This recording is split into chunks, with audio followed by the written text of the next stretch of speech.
The following presentation is brought to you by kmmedia.pro. Please visit kmmedia.pro for more information. Now stay right where you are as we present. Welcome to Positive Talk Radio, evolving ideas, one conversation at a time. Great guests, dynamic stories and interviews, plus new thoughts on a wide range of topics and concepts. I hope that you'll hang with me, Kevin McDonald, my friends, and of course, you. As together we work to understand why we are all here and what we can do to make our world a better place for all of us. To be happy, be kind, and live in peace together. Yep, that's Positive Talk Radio.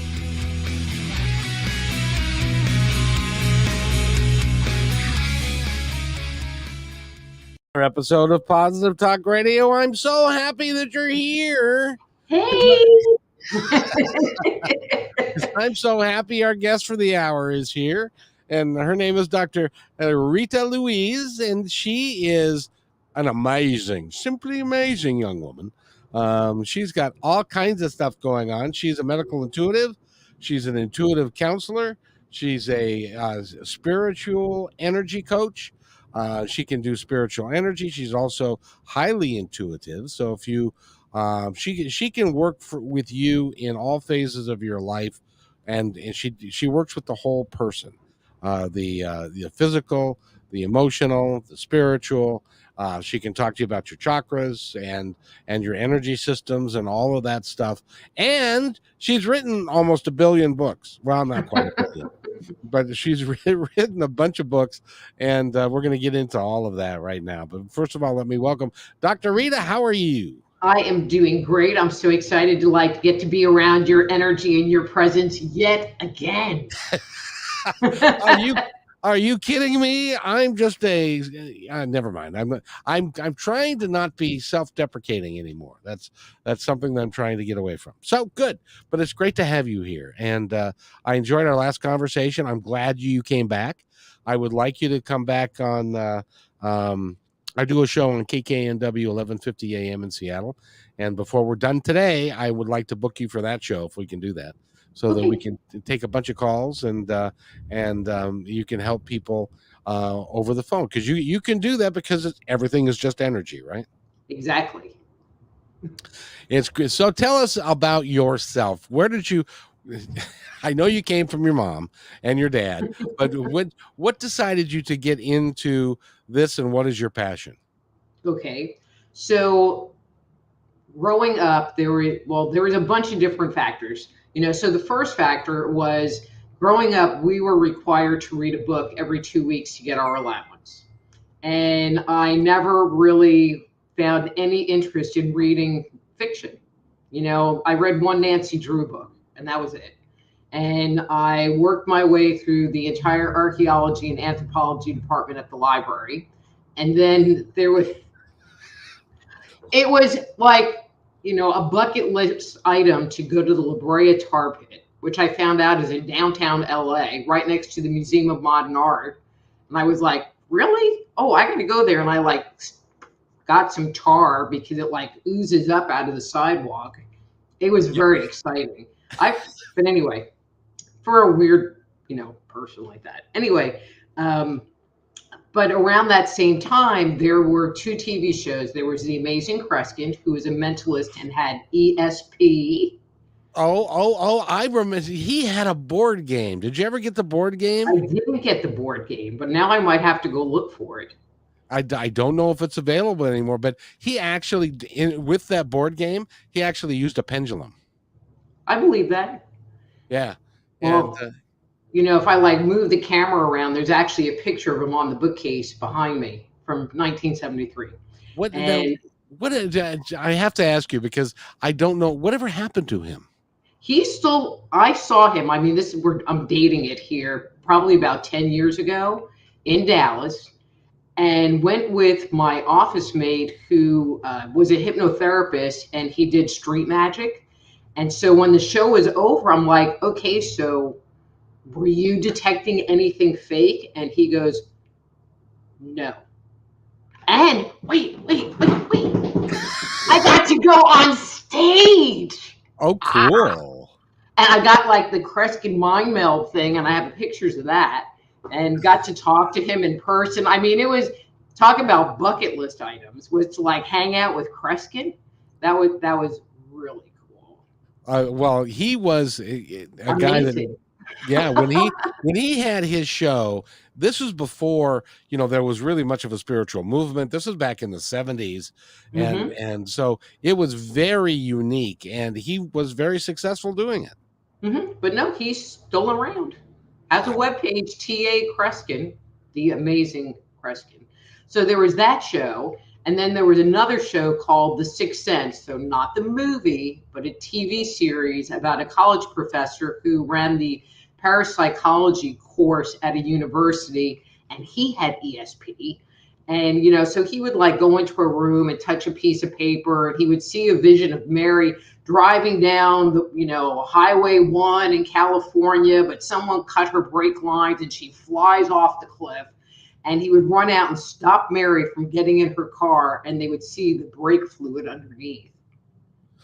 ooh. Yeah. And so so I moved from the archaeology and anthropology department to the ESP area, which was about that big. There was probably maybe 10 books, By which by was the right way, next just oh, which was right next to the witchcraft books, which I couldn't touch because I went to Catholic school. So, that wasn't happening.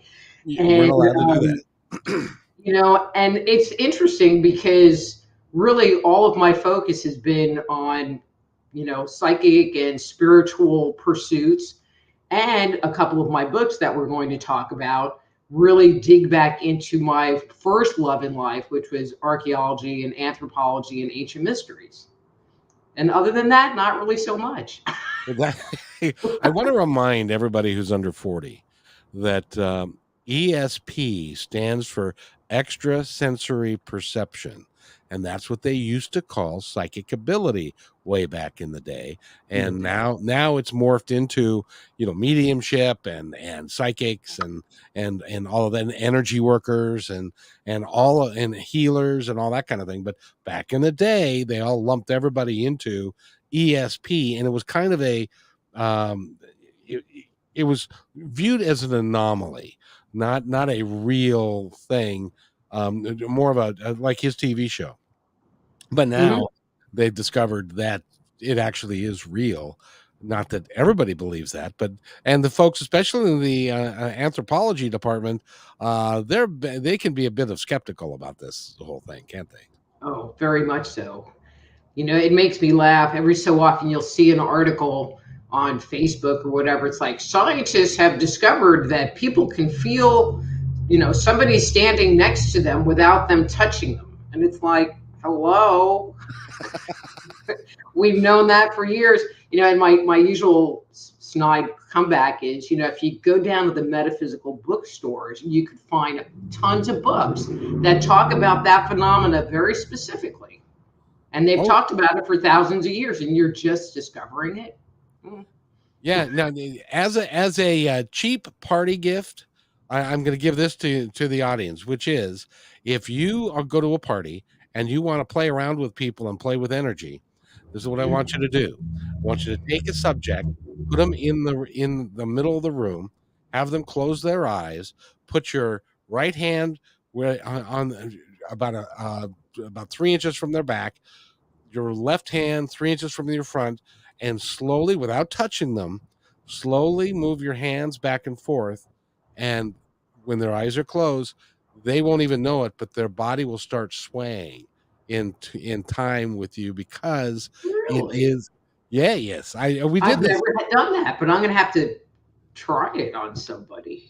Yes, well, because it's part of your energy, and and your energy is, as you know, is outside of your body, and with your aura and all of that. So it must be. So you've taken a scientific slash metaphysical approach to all of this.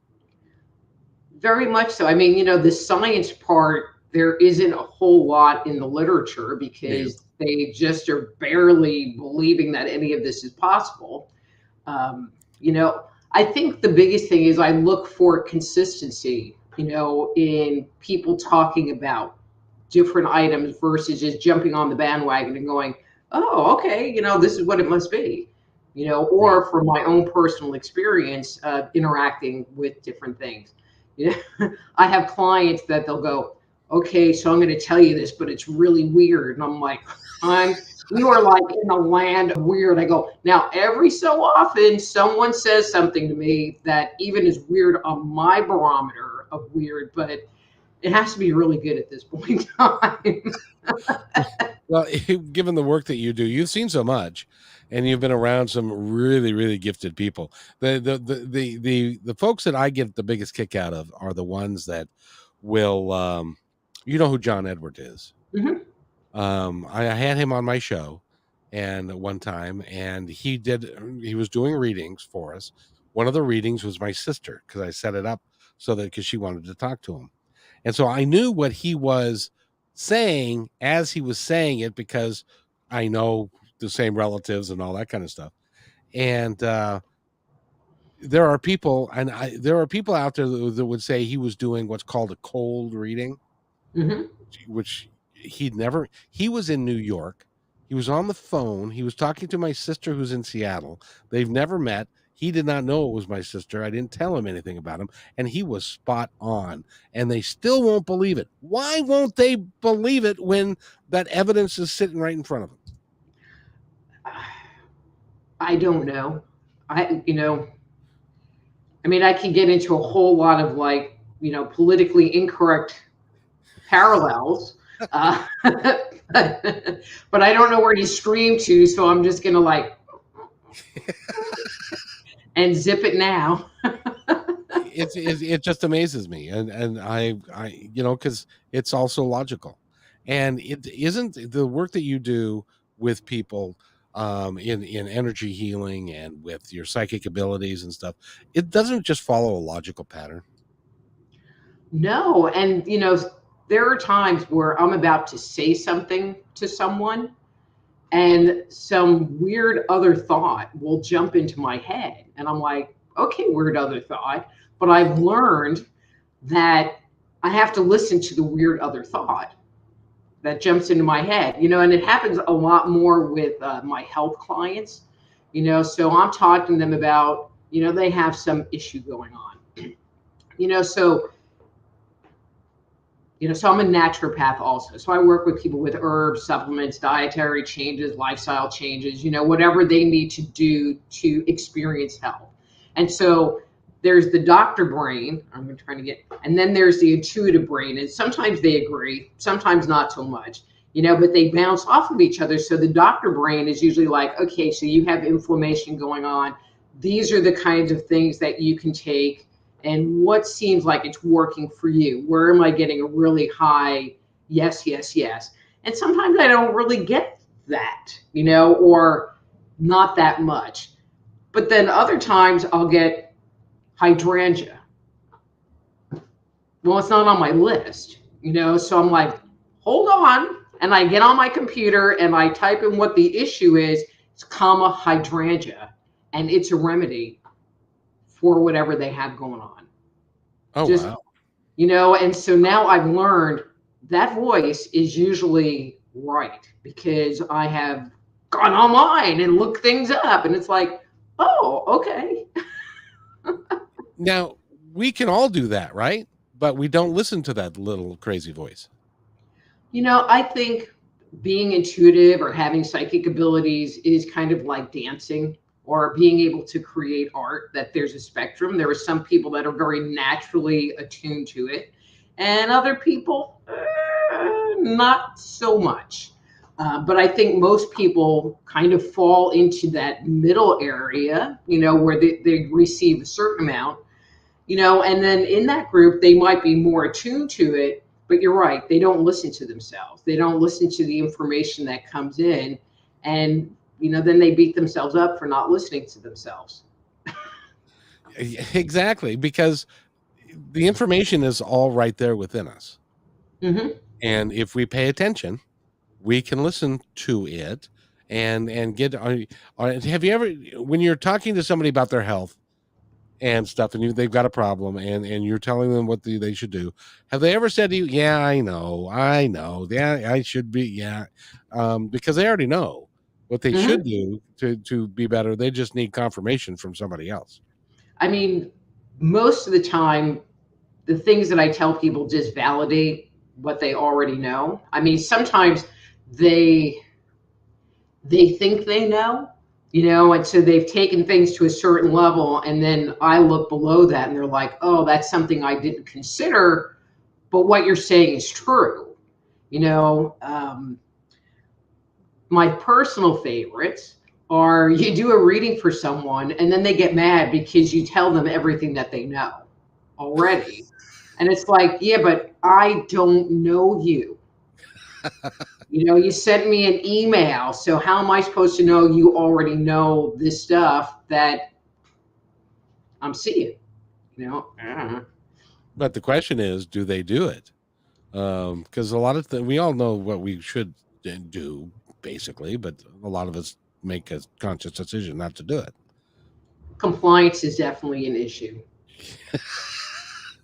That's a bumper sticker. Do you know that? Well, if you watch House, that series House, and one of his pat lines is, people lie, and one of mine is, compliance is an issue. And, Yeah. Yeah, it is. Well, and you've been doing a lot of work in a lot of areas, but you're also an author. How did you Mhm. decide that you wanted to start writing books? Well, it was never on my radar of things to do, just like doing a radio show. It was never on my radar of things to do. And, and I can't remember what my first article was. I think it might have been an article about Jerry Garcia.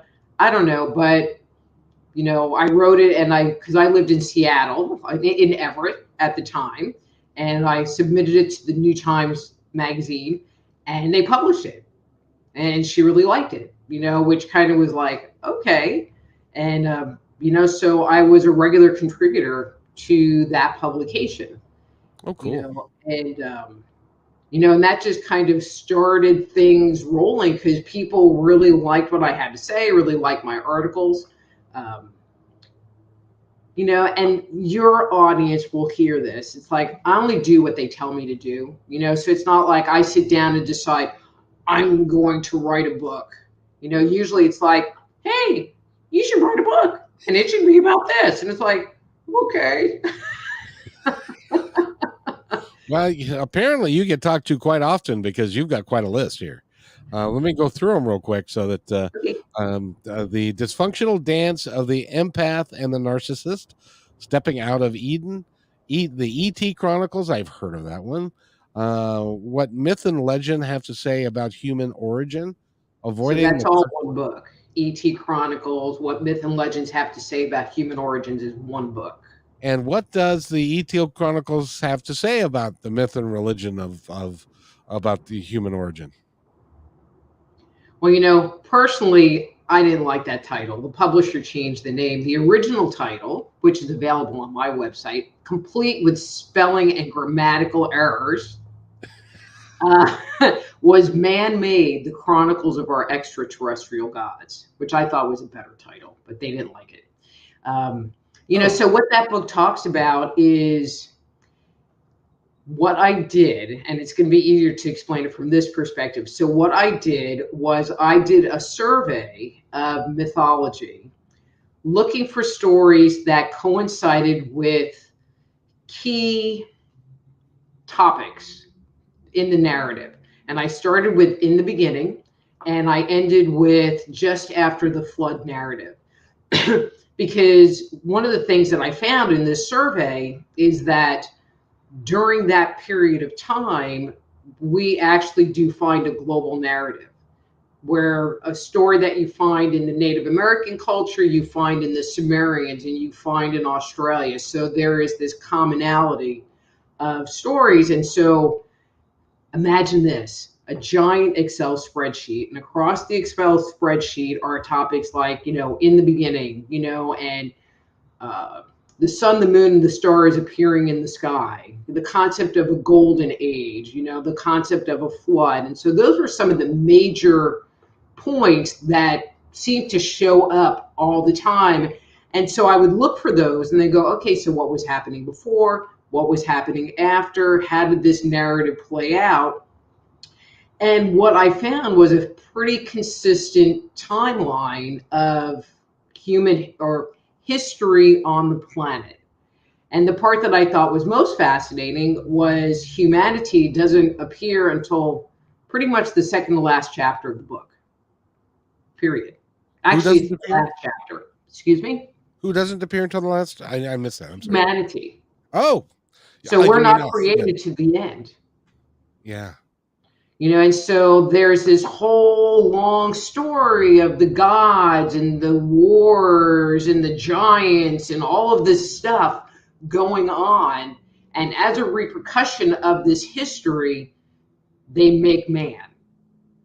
Now, one of the other things that I found very interesting was that the biblical story of creation actually follows the storyline, except you have to get rid of all the gods and you have to get rid of all of the battles between the gods. So basically, you know, the first however many chapters up until that last chapter are pretty much eliminated. I get it.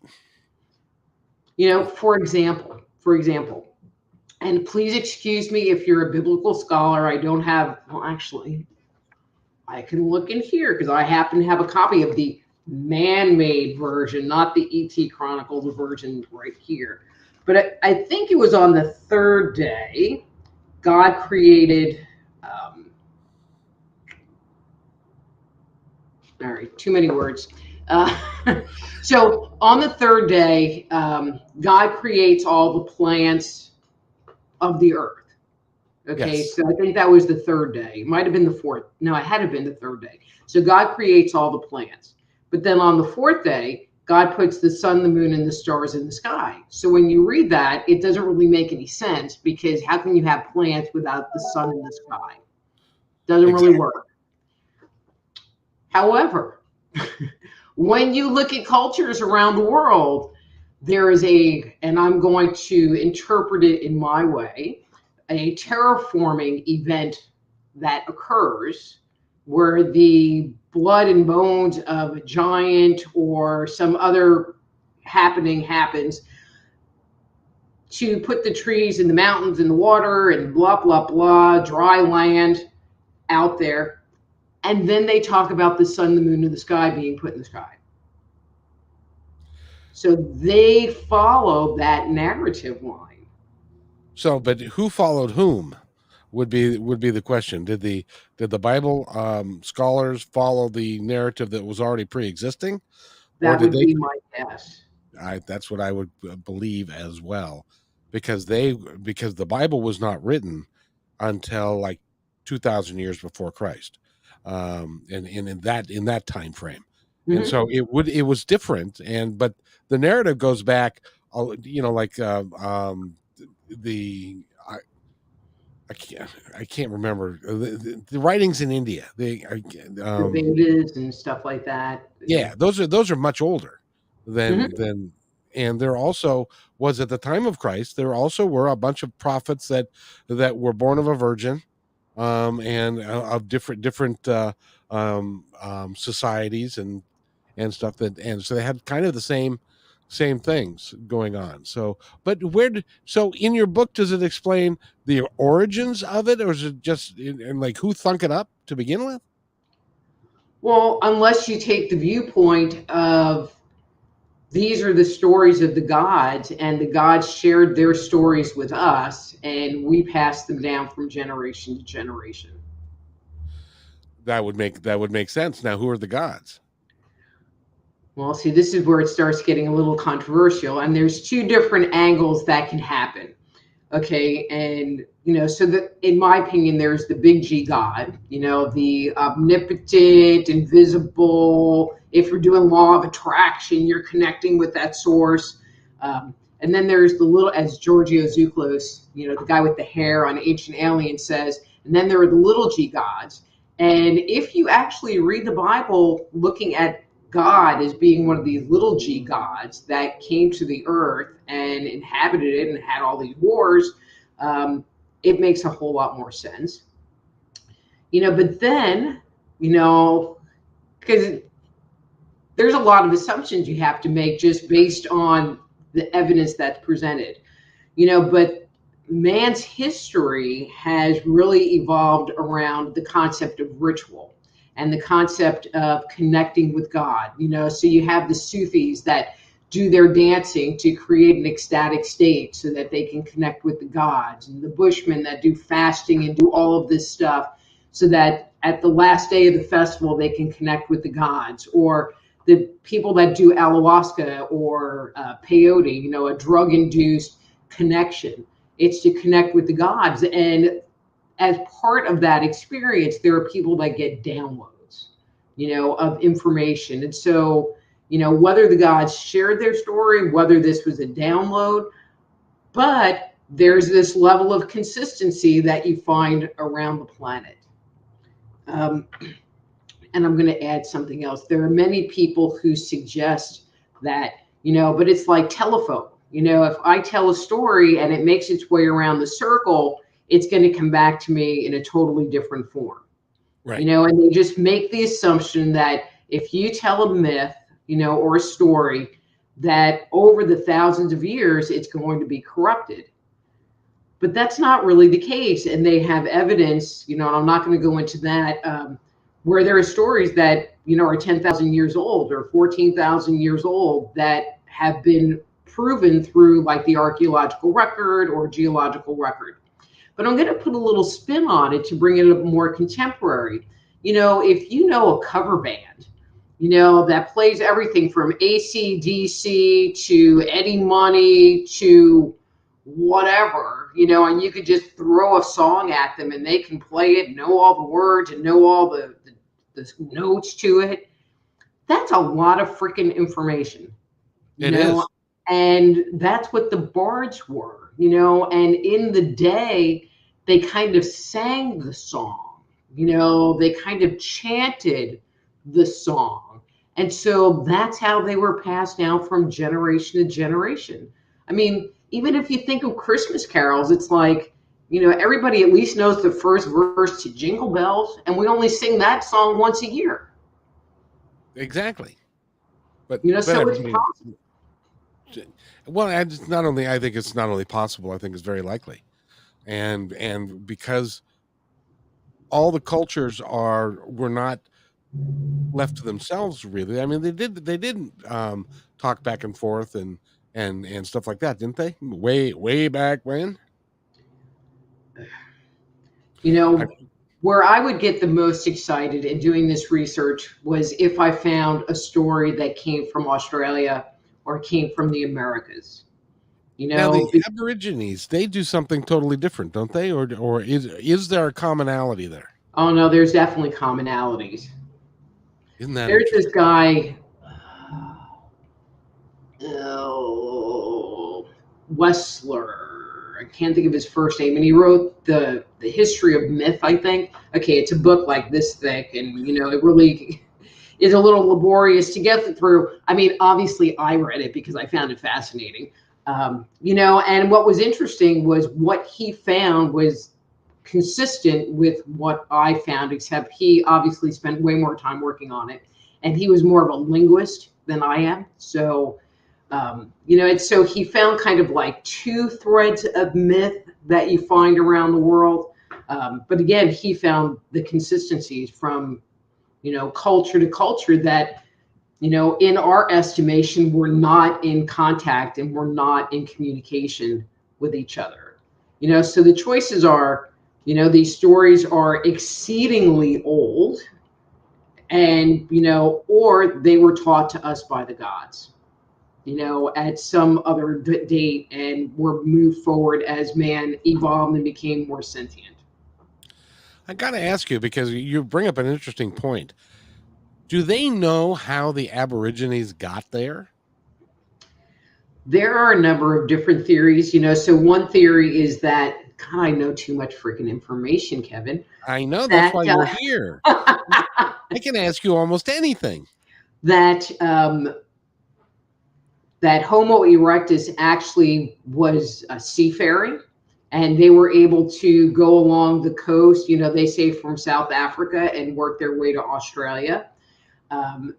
They say that they came from like New Zealand and that area as they moved out, but then if you talk to like Stephen and Evan Strong, who are researchers in Australia, they're really more of an out of Australia theory, where humanity was actually molded in Australia or perhaps Antarctica and then spread from that location.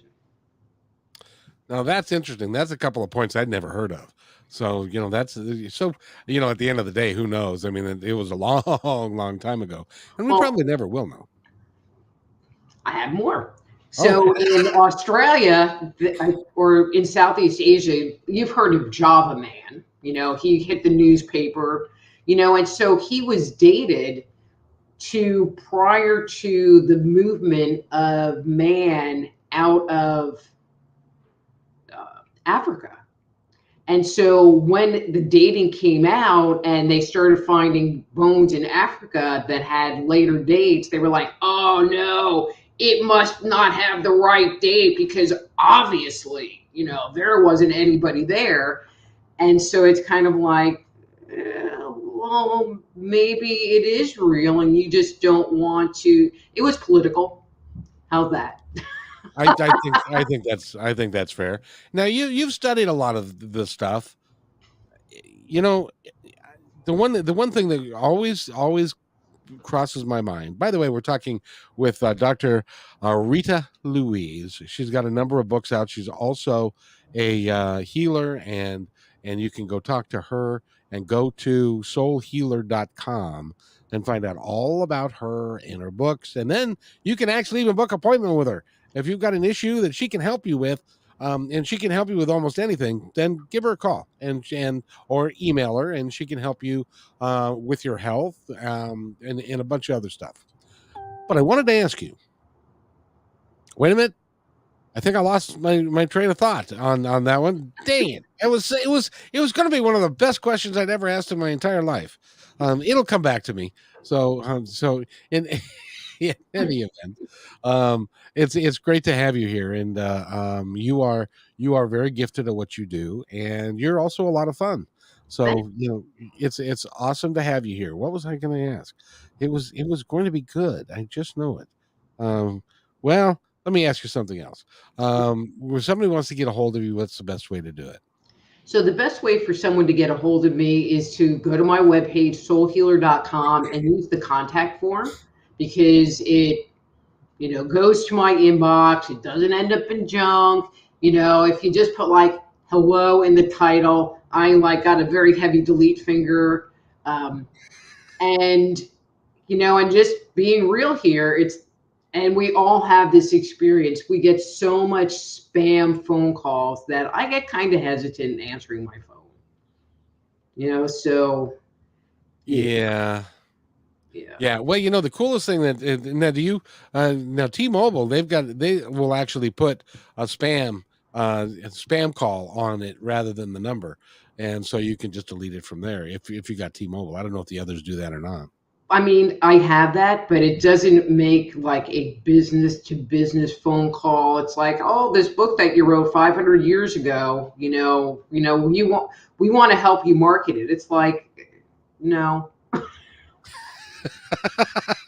Was it so? The other books that I wrote, you don't care about those? Now, which was the last one that you wrote? The Dysfunctional Dance of the Empath and Narcissist was the most recent. Very good. But you also wrote at the time that the Secret came out about the law of attraction and reincarnation. Have we been here before? What is your conclusion about the law of attraction and reincarnation? So, well, those are two very diverse topics. Yes, they are. But you have them in one book. No, they're not. They're in articles. Oh, those are articles. Okay. Sorry about that. But I'll respond. So, I mean, I believe in the law of attraction. And actually right now and it's going to be yet a new book, but I'm getting the like, okay, gather the information, but I haven't gotten the like, sit down and write because I'm not there yet, but really looking at our inner world, and according to people like Eckhart Tolle or Abraham, Esther Hicks. And actually, I found books that were written in the 20s that address this topic. It's really about what you think and what you feel, and I have this whole commentary about affirmations, and why they don't work for us, which I won't go into because that's a whole discussion, and just about like keeping your energy clear and keeping your energy positive, and a lot of people talk about it up here, and I want to take those concepts and really bring them down to a more body level, a more like, this is what's going on inside of you. So that, you can really get it. And I'm good at doing that, but I'm not sure how I'm going to do it. So that's why I haven't really started writing yet. Well, you need to write that book, because we need to bring everything down into, rather than, way up here in the atmosphere, bring it down to the human level, so that we can, because you're right, the law of attraction and affirmations are great. Number one, you got to believe them, and number two, you got to act on them. At least that's my belief. But it's there are so many out there, so many people, and that are writing books and different things that it can get confusing, can't it? Mm-hmm. And I think, how clear is your information? How clear are you bringing the information through you? So for example, the ET Chronicles / man-made book, I didn't really know what I was going to write about, but I would sit there and pick a topic, well, what about this? And, as I'm working through this narrative. And so I would like dig down into this, and then I would find like a phrase or a concept, and it's like, and I'd make a note. And then I'd go down that rabbit hole, and I would, and I would see something, and I'd go down the next rabbit hole until I had nothing left. And I know that's how spirit kind of works through me, is it'll point me in a direction and go.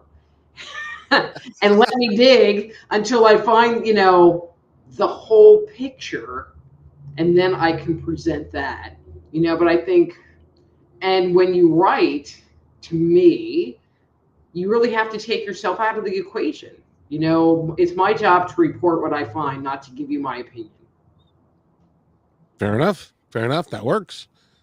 Because you're basing it on information rather than opinion. And God knows we've got enough opinions floating around. Enough opinions. It would be nice if we could all deal in, like, I don't know, facts. Facts would be good if we did that. And that's what you do in all the work that you've done. Now, I did have a question for you because you mentioned about reincarnation. And some people believe it, some people don't. Doesn't matter. They can do what they like. They'll find out at the end. But the biggest question that I'm finding in humanity right now is, at some point in everybody's life, they're stopping, they're looking around, and they're saying, is this all there is? And why am I really here? What am I here to do? In your research, what do you find that to be? Well, even as you look at the ancient mythology, people are like, well, if they were extraterrestrials, why are they here? Why did they create us? There's not a whole lot of answers on the why part. There's like, right. So I don't really have a why answer. I struggled with reincarnation for a really long time, because there's this part of me, like, I was trained to do past life readings, so not past life regression, but just going, oh, well, you were this. And I like to take the past life reading and say, and this is how you're utilizing that past life information in your life today. But then I do work with, ghosts or attached entities, which are, dead, invisible people, which says to me that, one, they're not in heaven, or else they wouldn't be hanging around. Right. And two, that there's still something there. And so it doesn't really seem, and I fully believe that we just, I'm going to give my Star Trek analogy. So in original Star Trek, there was the episode, I kind of get that you're a bit of a Trekkie. I am. Okay, so there was the episode where like Kirk and Spock or whatever, something happened, and now they're like in a different time space continuum. So they're like walking around and they're normal, and everybody else is like, you know, yes. As time goes on, it's like they've changed position, but from their perspective, they're going really slow. And from the like slow people's perspective, they can't see them. And so I could see like when you die because of this whole ghost thing, that you move into a different frequency range. And so from our perspective, we can't see them. Right. And well, in that episode, if you recall, people could hear a buzzing. Mm-hmm. They couldn't see anything, but they felt like there was a buzzing like a bee that was around them. And it was actually the people that had the higher vibration were talking. And it was the sound was a higher vibration too. And so it sounded like a buzzing, which so if go look at that episode. That was really a lot of fun. But the thing is that we are, if our souls, you know that our souls exist because of the chakra work and the other work that you do. Our souls vibrate at a higher level, yes? I would assume so. And so when they vibrate at a higher level like that, then when they leave the body, they're not visible to us. Correct. So it's not like you can, for the most part. For the most, some people have a gift, but doctors and stuff, when they lose patients, but have you ever talked to somebody from hospice? No. They are some of the most unique people who have the most stories. I'll bet. It is remarkable. When my dad passed away, he had a stroke, and his right arm his hand wasn't working anymore. He couldn't swallow, he couldn't talk, and he was not very cognitive. But at one point in time, 2 days before he passed away, he raised his arm like this to the ceiling and was talking in gibberish to somebody that was against the wall, or it was up just against the ceiling. And that coincided with a lot of people that have told me that when people are dying, that people come to visit them and to help them transition. And that's what I believe was happening there. And he was an agnostic. He had no earthly idea about any of that stuff. So I believe in it. I think that so why are we here? You don't know why we're here, but what is our purpose? And I know that you talk to people a lot about their purpose or what they're trying to accomplish and that sort of thing. There's what we're trying to do, and that, I mean, we just kind of like grope around on this planet, and hope we pick the right choice, and kind of my thing is, if this whole reincarnation thing is true, which, I mean, I can see it if we're just like vibrating, and I can see where heaven or wherever we get boring and we want to like have some fun, and eat a steak and some donuts, that we would maybe want to come back. And if all the people that lived on the planet are individual souls, that's a lot of freaking souls, so I could see this whole recycling thing. Okay, I had a point there, but now I just totally lost it. See, I'm not alone. I'm not the only one who does that. So my positioning is, I don't really want to come back, So in Eastern philosophy, they talk about the concept of nirvana, where you go on the wheel of life until you dealt with all of your karma. And then, as I said jokingly to a friend, and then you end up in a filing cabinet somewhere and you don't have to come back. That's nirvana. And I'm like, so I'm going to do everything in this lifetime so that I don't have to do it again in the next lifetime or clear as much stuff. I would just like to be one of those people that everything just happens too easy, and I just am like super brilliant, and it's easy, because this life for me has not been easy, and there's been a lot of learning and a lot of challenges, and it's like well, that's good for you, and stuff. But the thing, and the cool thing is, Dr. Rita, is that my belief and my knowing of this is that you don't have to come back, and that's if you don't want to come back here and do it, but eventually you'll decide that you want to, because of your own reasons and stuff. I think maybe not. And I've heard the same thing. And actually, Brad Olson, I don't know if you know him or have interviewed him. He posted something about, well, we all chose to come. And my response was, well, I don't know what the heck I was thinking. Well, you'll know when you get to the other side. And that's the cool thing. By the way, we've been talking with Dr. Rita Louise. Go to her website, which is soulhealer.com. I have to wrap this up, my friend, but is there anything you'd like to add before we go? Not that I can think of. I just hope everyone had a happy Easter, or they're celebrating a good Passover, and are being kind to themselves. This is a challenging time, and I think we all need to self-love and take care of ourselves so that we can help other people. See, you just said a lot. I know. You weren't going to say anything, and you said a lot, so you did really good. So thank you so much, my dear. If you'll wait right there, I need to do this, and I'll be right back. The following presentation. No, I don't need to do that. I need to do this. Thanks for enjoying this episode all the way to the end. Please give us a like and subscribe to this channel. This has been a production of kmmedia.pro. Please visit our website, oddly enough, named kmmedia.pro, for more details about us and our mission, which is to provide great positive programming designed to inspire us all. I'm Kevin McDonald, and I'm proud of these shows, and I truly hope that you'll like them and share them with friends and family. So on behalf of our entire team, remember,